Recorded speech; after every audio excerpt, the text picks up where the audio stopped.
which is easy for you to say. So here I've got all the ingredients. A lot of them are very traditional, like what you could find in a cheesecake, but we're working with some other fun ingredients, like I'm using butternut squash instead of pumpkin, and I'll tell you why in a minute.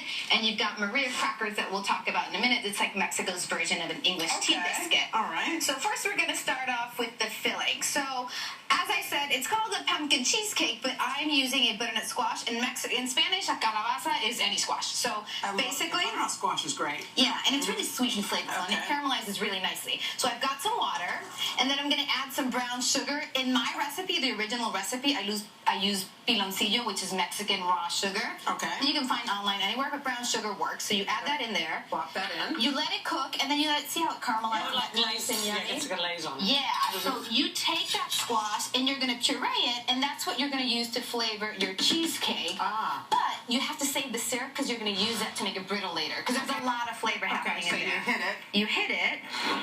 And when it gets super smooth, you guys are so nice because you have one. Oh, look how beautiful it is. Yes. It's that texture. Yes. Wow. Doesn't it look like a beautiful puree? Yeah, it's like a pudding almost. Yeah. For the crust, remember I mentioned those beautiful Maria crackers? If you don't have them, use a graham cracker. Graham crackers. Totally acceptable. Yeah. And we've got the traditional, there's butter. We baked it for 10 minutes at 350, and we made a beautiful little crust. Okay. Alrighty. Moving on to filling. So we've got that beautiful, this is the calabaza en tacha. This is actually a recipe in Mexico that's been made since pre-Hispanic times. So there's history in your cheesecake. Okay, good. So we add that what in else there. is in here? Cream cheese and mascarpone. Yes. I'll do that. Thank you. So we're not counting calories. That's No, what we're it's the holiday. It's Thanksgiving, baby. Yeah. And then we've got some eggs, Uh-huh. some vanilla, and some cinnamon. So we'll hocus pocus. Exactly. The magic of television. Yay!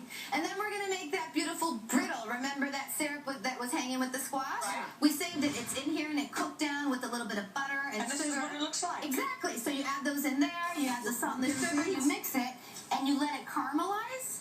Just like that. Wow. Perfect. Smells so Doesn't good. it smell so nice? So that's a brittle? And then you have to pound it. I'm going to let you guys do it in case, Yeah.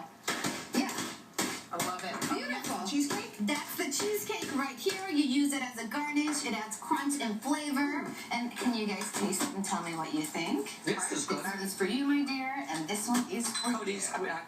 is Dairy free? Dairy free, yes. We think of Hodo, of course. Thank you, sweetie. This looks great.